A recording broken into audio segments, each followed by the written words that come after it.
माँ जय माँ गुरुवर गुरुवर जय माँ गुरुवर गुरुवर।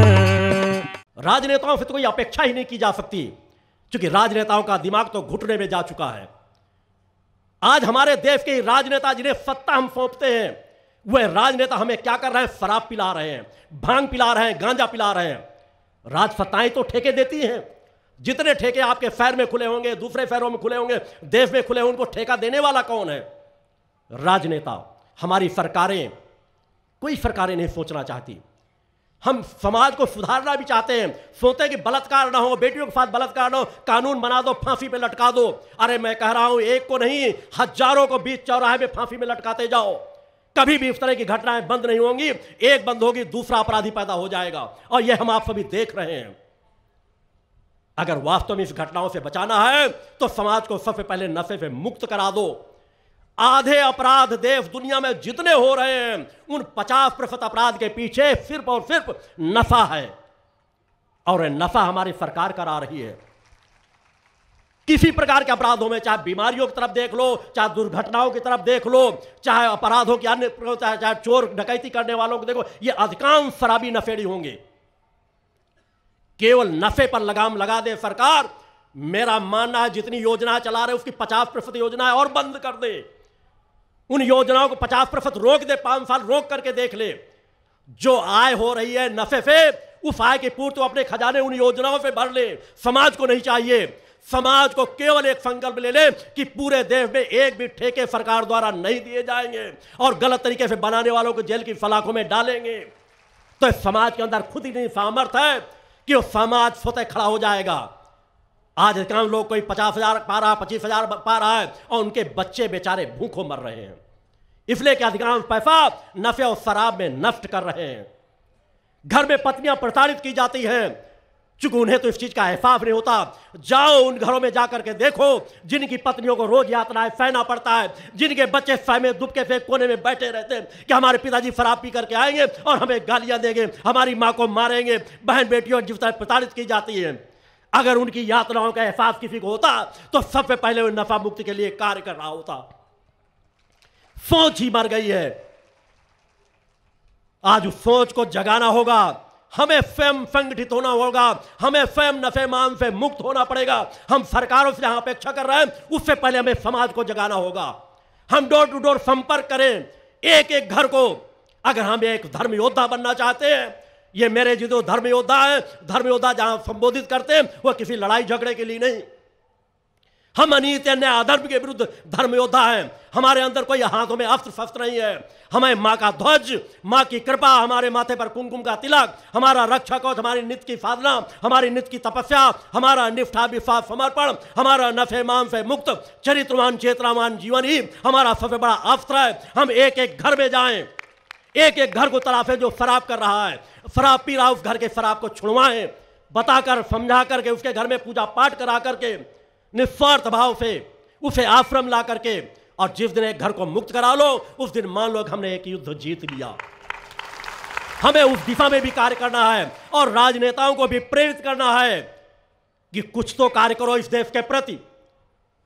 राजा पिता के समान माना जाता है, और पिता अपने पुत्रों के ही शराबी बनाए। हर पिता नाखुश है, राजनेता भी असंतुष्ट हैं, क्योंकि उनके बच्चे भी शराबी बन रहे हैं, मगर शराब नहीं बंद किया जा रहा। मूल जड़ को नष्ट नहीं करेंगे, और पत्तों पत्तों को तोड़ करके कहते हैं कि देखो हमने पत्ते तोड़ दिया, ये सब पेड़ सूख जाएगा। कितने पत्ते तोड़ोगे? जड़ से खाद पानी आ रही है, वो नए नए पत्ते, नई नई डालियां और पनपती चली जाएंगी। अतः इस देश को अगर अपराधों से मुक्त कराना है तो हमारी देश की सरकारों को सोचना होगा। देश को नशा मुक्त बनाना ही होगा। इसके पहले संभव ही नहीं देश में अपराध रोके जा सके। आज भक्ति मानव कल्याण संगठन उसी दिशा में कार्य कर रहा है।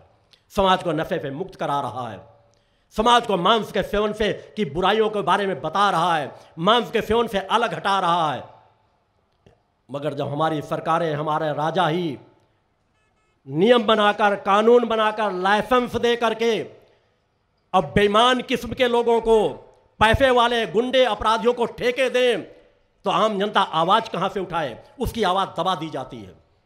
मैं अपने संगठन को खजूर के पेड़ की तरह नहीं खड़ा करना चाहता। मैं जानता हूं इस अनीति अन्याय अधर्म को दूर करने के लिए कितनी बड़ी योजना के साथ, कितना अपने तपस्यात्मक जीवन के साथ, कितना अपने अंदर संतुलन के साथ हमें एक विचारधारा की रक्षा करना है, हमें एक विचारधारा की स्थापना करना है कि इसका फल मैं भोगूं या ना भोगूं, मगर मेरी आने वाली पीढ़ी भोगेगी अवश्य। जब हम यह सोचकर कार्य करने लगेंगे, जिस तरह अगर कोई व्यक्ति वृक्ष लगाता है तो नहीं सोचता कि इसका फल मुझे ही खाने को मिल जाए, वह सोचता है कि मैं नहीं तो दूसरा खाएगा। मैं किसी मार्ग में वृक्ष लगा रहा हूं, हो सकता है इसमें छाया में बैठने का मैं सौभाग्य ना प्राप्त करूं, मगर कोई न कोई छाया में इसमें बैठेगा जरूर, किसी न किसी का पसीना सूखेगा जरूर, कोई न कोई राहत महसूस करेगा जरूर। हमें उस विचारधारा के साथ करना पड़ेगा। स्वयं अपने स्वार्थों से ऊपर उठकर हमें अपने जीवन को सर्वस्व न्यौछावर करना पड़े तो भी हम उस दिशा में बढ़ते रहें। एक लक्ष्य निर्धारित कर लें, एक विचार निर्धारित कर लें, और मौत भी आए तो हमारा शरीर उस लक्ष्य की ओर गिरना चाहिए, ना कि पीछे की ओर। जिस दिन आपके अंदर वह दृढ़ता होगी, जिस दिन आपके अंदर वह विचारधारा होगी, तो राजसत्ता के लोग भी सुनेंगे, और अगर नहीं सुनेंगे तो मैं तुम्हें वचन देता हूं, ऐसी राजसत्ताओं को धूल चटाने की सामर्थ्य भी आपके गुरु के पास है। की जय। मेरा संस्थान किसी बैसाखियों के सहारे से नहीं चल रहा। मेरे लिए सभी एक हैं, सभी राजसत्ताओं का सम्मान करता हूं, मगर अधर्मीय अन्यायियों के मार्ग पर अगर चलते रहेंगे, आजादी से लेकर आज तक भी देश के हित में कोई कार्य नहीं किए जा रहे, चाहे कांग्रेस हो, चाहे भारतीय जनता पार्टी हो, जो बड़ी पार्टियां हैं। सब तरफ शोषण, सब तरफ लूट, सब तरफ भ्रष्टाचार। कोई प्रदेश एक बता देगा, कोई जिला ये बात कहने के लिए तैयार है, कोई गांव ये कहने के लिए तैयार है कि नहीं हमारे थाने में, हमारे ब्लॉक में, हमारे कहीं पर भ्रष्टाचार नहीं होता, बिना पैसे के हमारा काम हो जाता है। बड़ी बड़ी योजनाओं के बोर्ड तो लगाए जाते हैं, क्या सरकारें एक बार ये बोर्ड लगाएंगी सब जगह कि भ्रष्टाचार कोई नहीं करेगा? हर थानों में, हर ब्लॉक में अगर भ्रष्टाचार करेगा तो उसे सजा दिलाई जाएगी।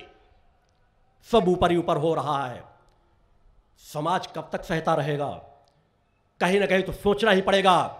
आज अगर ईमानदारी से आजादी के बाद से लेकर आज तक कार्य किया जा रहा होता तो आप अपने घरों में ज्यादा सुख शांति से पूजा पाठ कर रहे होते। हर शहरों में यम से बड़े बड़े अस्पताल बने होते, हर गांवों में विद्यालय होते, आपको डॉक्टर ढूंढ ढूंढ करके आपके घरों में आ रहे होते कि आपके घर में कोई बीमार तो नहीं है, आपकी जांचें करा रहे होते। आज तो आपके घर में अचानक कोई बड़ी बीमारी हो जाए तो आपको कई बार हो सकता है अपने प्रदेश में भी आपका इलाज ना हो, दूसरे प्रदेशों में जाना पड़ता है, दूसरे जिलों में जाना पड़ता है। इस सबको देने वाले राजनेता हैं।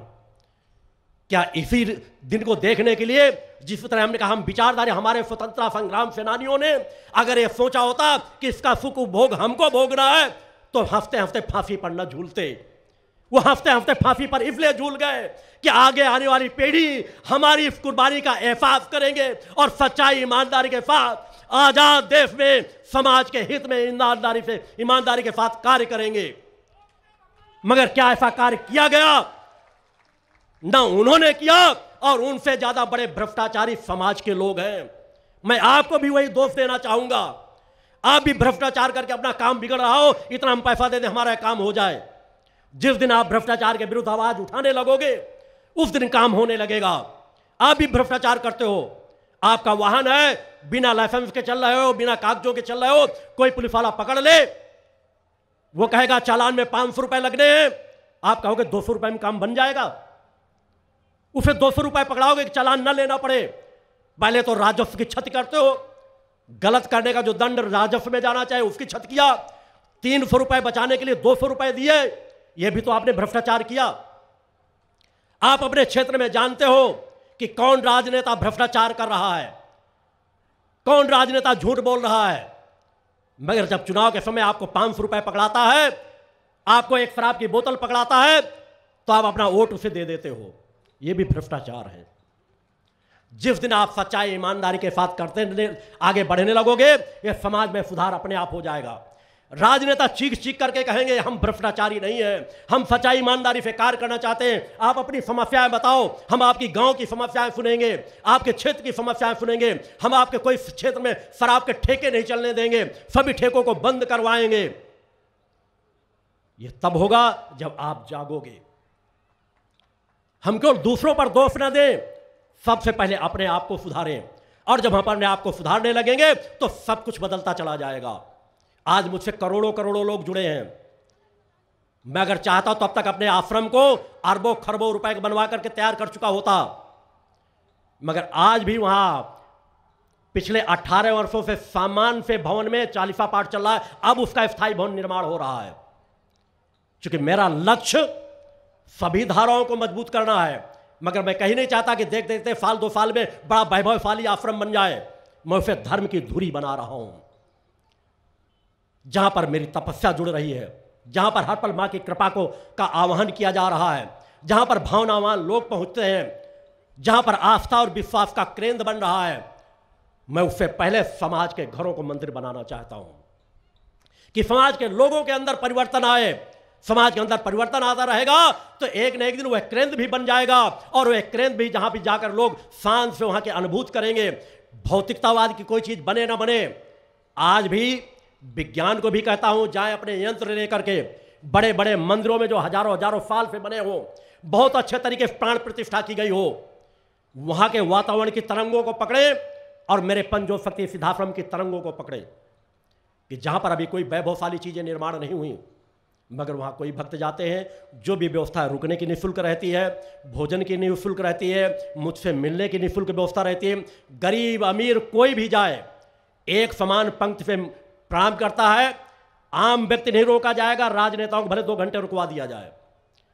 गरीब से गरीब व्यक्ति को पहले लाइन में मिलेगा, पैसे वाले व्यक्ति को भले आधे घंटे रुकवा दिया जाए। एक पंक्ति में प्रणाम करते हैं, एक पंक्ति में आशीर्वाद प्राप्त करते हैं, क्योंकि वही मां का स्थान है। मैं हर एक से मिलता हूं। अष्टमी का एक दिन रहता है जब मैं साधना में रहता हूं, अधिक पूरा दिन यज्ञ अनुष्ठान में, बाकी नित्य सुबह और शाम जो मैंने समय दे रखा है, बाकी मेरा दिन भर का मैंने 24 घंटे में आज भी जब आश्रम स्थापना से लेकर के मेरे शिष्य मेरे साथ रहते हैं, 15 वर्षों तक मात्र 2.5 घंटे नींद लेता था, और आज भी उसे बढ़ाकर जब शरीर में उसका गलत प्रभाव पड़ा, क्योंकि मुझे कई कई घंटे अपनी साधनाओं को भी देखना है, समाज सेवा के कार्यों को भी देखना है, लोगों से भी मिलना है, और वहां का जो निर्माण कार्य चल रहा है कई बार उसमें भी खड़े होकर के कार्य कराना है। तब मैंने जाकर 3.5 घंटे किया है। 4 घंटे की भी नींद कभी नहीं लेता, फिर भी आप लोगों से ज्यादा चैतन्य रहता हूं, आप लोगों से कम भोजन करता हूं, मात्र 3.5 घंटे की नींद लेता हूं। कोई भी मेरे पास आकर के रह करके सालों देख सकता है। चैतन्यता अंदर से आती है, चैतन्यता विचारों की होती है, चैतन्यता वाणी की होती है।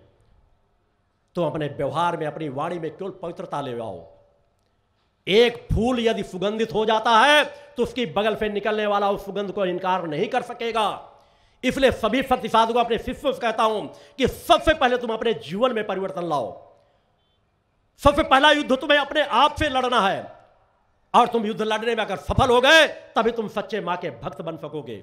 मां तो कण कण में व्याप्त है, वह जगत जननी जो हमको चाहती यही है कि मैं जिस तरह से तुम्हें देखना चाहती हूं उस तरफ तुम को ढल करके मेरे सामने आ जाओ। जो कुछ मेरा सर्वस्व तुम्हारा है। हमारे ऋषियों के मुनियों के पास अलौकिक सामर्थ्य थी, नए स्वर्ग की रचना करने की भी सामर्थ्य थी। क्या आज हम इस समाज को नहीं बदल सकते? आज क्या लोगों के विषय विकारों को नहीं परिवर्तित कर सकते? उसके लिए आवश्यकता होगी तुम्हें ब्रह्मचर्य व्रत का जीवन जीना। शादी के पहले संकल्पित होना कि बच्चे बच्चियां पूर्ण ब्रह्मचर्य व्रत का जीवन जिएंगी, और शादी के बाद एक पति एक पत्नी व्रत धर्म का पालन करेंगे, और जीवन के अंतिम पड़ाव के आसपास आकर या जीवन में अगर दोनों लोगों की सहमति हो कि संतान योग की हमने पूर्ति कर ली, हम और ब्रह्मचर्य व्रत का पालन कर सकते हैं, तो आगे की यात्रा आपके ऊपर है। अपने चेतन बनाने के लिए, अपने को दिव्य बनाने के लिए। मगर मैं नहीं कहता आपका गृहस्थ जीवन में जैसा चाहो, मुझे चेतना तरंगे पवित्रता की डालना है, मैं पूर्णत्व के ब्रह्मचर्य व्रत का पालन करता हूं। हर पल मैं भी एक शिशु के समान ही मां के चरणों पे बैठता हूं। मुझे कभी आज तक इस चीज का भान एहसास भी नहीं होने पाता। मुझे लगता है शायद इस भूतल में सबसे ज्यादा कमजोर व्यक्ति मैं हूं, तभी शायद मैं मां के चरणों में बैठ पाता हूं, क्योंकि भौतिक जगत से मैं अपनी सामर्थ्य को आंकलन ही नहीं करता। मेरे कितने शिष्य है, मेरा संगठन कितना चल रहा है, यह मेरा एक बंधन हो सकता है, मगर कर्म से जुड़ा है, इसलिए इसे बंधन न मान करके मैं कर्म कर रहा हूं। मेरी असली सामर्थ्य मेरे अंदर है, मेरी असली ऊंचाई मेरे अंदर है। मैं वो नहीं कहता, मैं शिखर से मैंने शून्य की यात्रा तय की है। मैं सच्चिदानंद का स्वरूप हूं, शक्तिपुत्र नाम के यहां से रह रहा हूं। एक किसान परिवार में मेरा जन्म हुआ है, ऋषि था, ऋषि हूं और ऋषि ही रहूंगा। मुझे देवत्व तो नहीं चाहिए, मैं देवत्व को ठुकराता हूं। जो देवत्व पूर्ण नहीं है, ऋषित्व पूर्ण है। यदि आप ऋषित्व की उच्चता को प्राप्त कर ले तो देवत्व आपके सामने कुछ भी नहीं लगेगा। यह हमारे ऋषि मुनियों ने एहसास कराया है। एक बार तो उठो, एक बार तो जागो, एक बार तो सच्चे मन से मां की आराधना भक्त करके देखो, एक बार तो अपने अंदर के दिव्य खजाने को समझना सीखो, पहचानना सीखो। मैंने शिखर से शून्य की यात्रा तय की है कि शून्य में रह करके आप लोगों को शिखर की ओर पहुंचा सकूं, अपने अस्तित्व को समाप्त कर सकूं। और उसी कार्य के लिए जब मैं अपने लिए साधना करता था, उसी निष्ठा विश्वास से बैठता था। आज जहां मैंने अपने जीवन के एक एक पल की साधनाएं मैंने समाज कल्याण को समर्पित कर दी है, तो उसी निष्ठा विश्वास समर्पण के साथ नित्य की साधना करता हूं। नित्य प्रातः 2:30-3 बजे से जग करके नित्य प्रति आज तक कभी एक बार भी ऐसा नहीं हुआ कि मुझे 1 मिनट का विलंब हुआ हो। और रात को 11 बजे के पहले विश्राम नहीं होता। नित्य रात के मध्य रात में भी आधे घंटे का मेरा ध्यान का दूसरा क्रम रहता है। मेरे सभी लोग देखते हैं, आप स्वतः आंकलन कर सकते हैं मैं कितने समय विश्राम करता हूंगा। मगर मेरे शरीर में चेतनता की तो कोई कमी नहीं है। मैं मजदूरों के साथ भी काम कर सकता हूं, ध्यान में भी बैठ सकता हूं। यही होता है पूर्णत्व। इसी पूर्णता को हमें प्राप्त करना चाहिए कि हमारे शरीर के अंदर चेतनता है। शरीर की कोशिकाओं को मारना नहीं, अगर मारना हो तो शरीर मां ही हमको सब कोशिकाओं को मार करके भेज देती। अरे इनमें दिव्यता भरी है, हमारी सामर्थ्य भरी है। इस शरीर को जगाओ, निफाय मत सोचो, आत्महत्या की ओर न बढ़ो, नशे की ओर मत बढ़ो। अपने आप को पहचानो, अपने आप को जगाओ। तुम इतने सामर्थ्यवान बन जाओगे कि तुम अपने परिवार का नहीं, तुम्हारे विचारों से हजारों हजारों लोग बदलते चले जाएंगे। पारस मणि सिर्फ लोहे को सोना बना सकती है। मैं वह तुम्हें चेतनांश बनाता हूं कि तुम्हारे संपर्क में जो आएगा वह तुम्हारे समान बन जाएगा। उस मार्ग में बढ़ करके देखो। सच्चे मन से कथनी करने में फर्क ना हो। नशे से मुक्त जीवन जियो, मांसाहार से मुक्त जीवन जियो, चरित्रवान जीवन जियो। चेतनावान परम सत्ता अपने आप बना देगी। इससे अच्छा शुभ अवसर नहीं प्राप्त होगा। 2 दिन का समय आपके पास है। ये हम आपके लिए पर्व हैं, जो मैं 2 पर्वों समाज को चेतना स्वरूप में, शक्ति चेतना जनजागर शिविरों के रूप में देता हूं। महापर्व उस दिव्य धाम में देता हूं कि आओ, तुम कल तक कितने भी अनित अन्याय धर्म के मार्ग में रहे हो, नशा करते रहो, शराब पीते रहो, एक बार संकल्प कर लो। अगर तुम मुझे कुछ भेंट देना चाहते हो तो अपने अवगुण भेंट दे दो। मुझे तुम्हारा धन दौलत नहीं चाहिए। केवल एक बार संकल्प कर लो कि आज के बाद तुम नशे से मुक्त जीवन जियोगे। सुनहरा सौभाग्य है कि मां के स्थान के लिए, मां की जिस दिव्य आरती को और हम थोड़ी देर बाद बढ़ेंगे, उस दिव्य आरती के पहले अपने मन के अंदर संकल्प कर लो। आप बड़े बड़े अनुष्ठान कर सको या ना कर सको, आप पूजा पाठ के लिए पैसा दे दे करके अनुष्ठान कराते हो। आपका अनुष्ठान करने के लिए सब साधकों का समूह यहां इकट्ठा हुआ है। केवल नशे से मुक्त चरित्रवान जीवन जीने का संकल्प ले लो और फिर देखो, ये 2 दिव्य आरतियां ही आपके जीवन की कितना जीवन में परिवर्तन लाएंगी।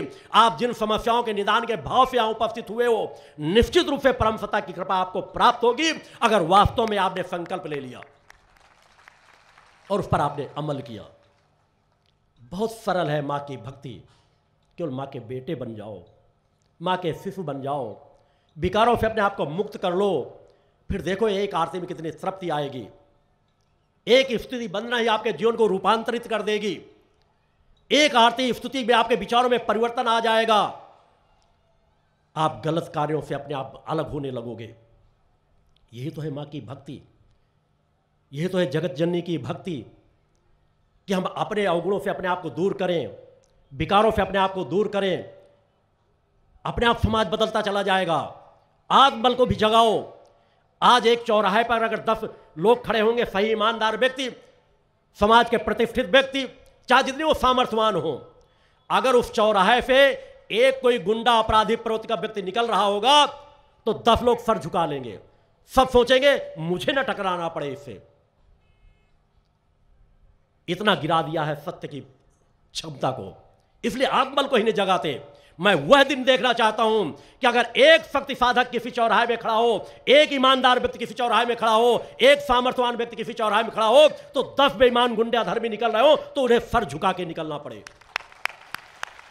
वह तब होगा जब हम अपने आत्मबल को जगाएंगे, अपनी चेतना शक्ति को जगाएंगे, जब हम अपने आप को विकारों से मुक्त करेंगे, जब हम स्वतः अपराधी नहीं होंगे, जब स्वतः हम अपने आप को अवगुणों से अलग हटा के रखेंगे, तो हमारे अंदर कोई भय नहीं होगा। भय मुक्त जीवन जियो। अगर कोई तुम्हारे एक गाल में तमाचा मार दे तो उसे चेतावनी दे दो कि एक बार तो तुमने गलती कर दी, तुम्हें माफ करता हूं। हमारा धर्म यह सिखाता है, अच्छी बात होगी माफी मांग लो।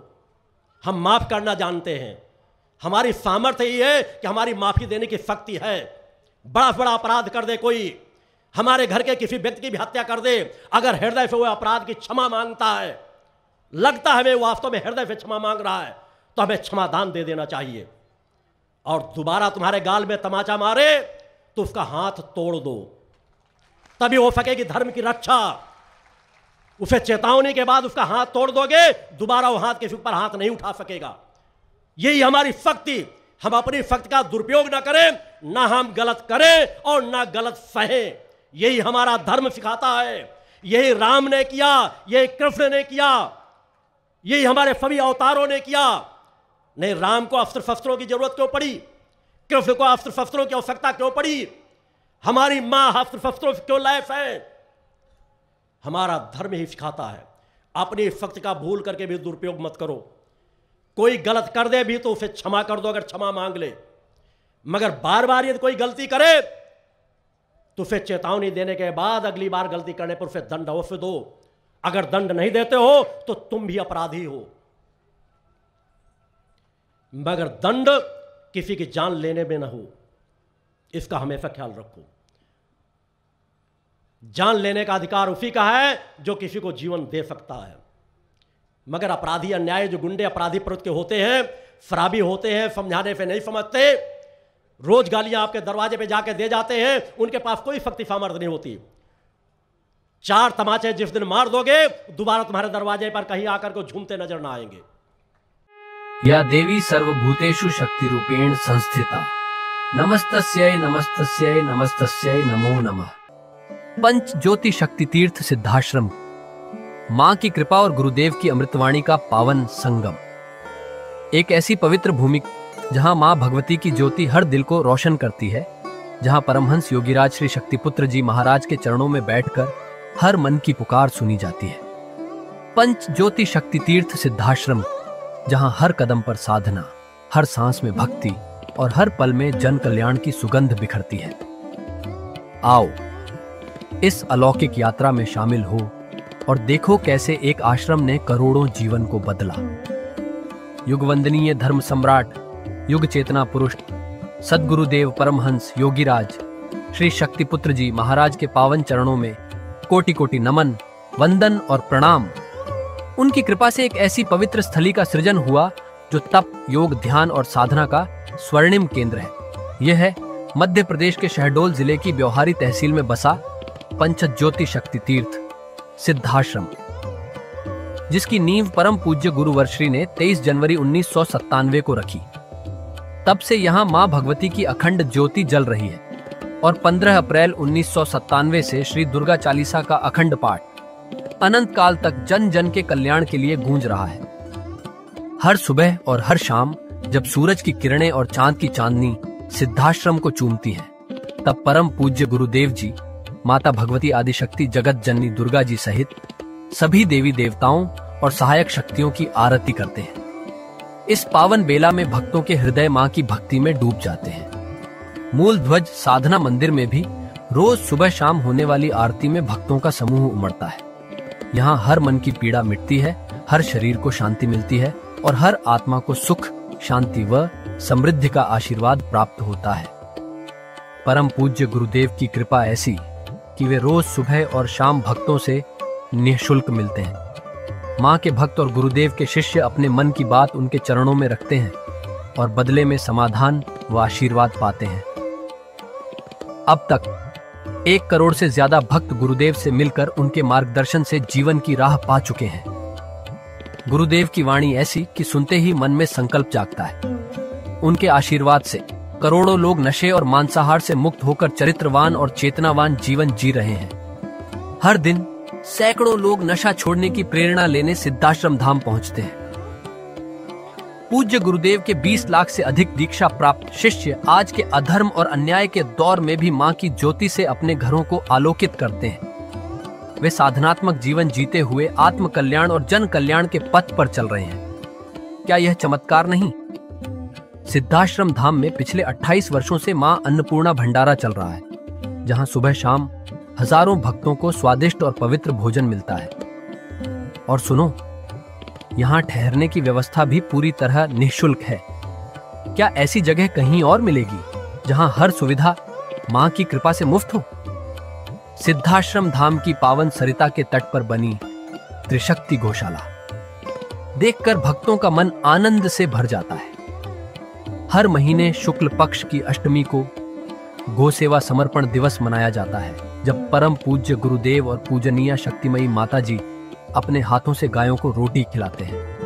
यह दृश्य देखकर हर भक्त का हृदय गदगद हो उठता है। गौशाला के पास ही स्वामी श्री राम प्रसाद आश्रम जी महाराज की समाधि मन को शांति देती है, और पास ही दानवीर गुफा स्थल हर किसी को असीम शांति का अनुभव कराता है। हर साल शारदीय नवरात्र में सिद्धाश्रम धाम में शक्ति चेतना जनजागरण शिविर का भव्य आयोजन होता है। लाखों भक्त यहाँ योग, ध्यान और साधना सीखते हैं, गुरुदेव के चेतनात्मक चिंतन को सुनते हैं और मां की अलौकिक आरती का आनंद लेते हैं। मां की कृपा और गुरुदेव का आशीर्वाद पाकर हर भक्त धन्य हो उठता है। 23 जनवरी सिद्धाश्रम स्थापना दिवस एक और पावन अवसर है।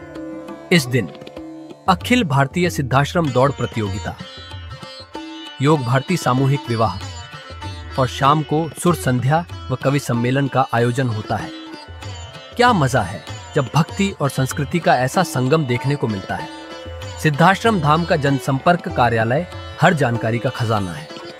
यहाँ से मासिक सिद्धाश्रम पत्रिका और साप्ताहिक संकल्प शक्ति अखबार मिलता है, जिसमें गुरुदेव की ऋषिवाणी और प्रेरक लेख पढ़ने को मिलते हैं। और हाँ, यहाँ माँ के प्रसाद के रूप में शक्ति जल भी निःशुल्क मिलता है। इस शक्ति जल ने करोड़ों लोगों को नशे और बीमारियों से मुक्त कर चेतनात्मक ऊर्जा दी है। क्या यह माँ की कृपा नहीं? जन कल्याण का एक और अनुपम उदाहरण है निःशुल्क वस्त्र सहायता केंद्र, जहां लाखों जरूरतमंदों को कपड़े दिए गए हैं। यह सिलसिला आज भी अनवरत चल रहा है। सिद्धाश्रम धाम में पौधारोपण का भी बड़ा काम होता है।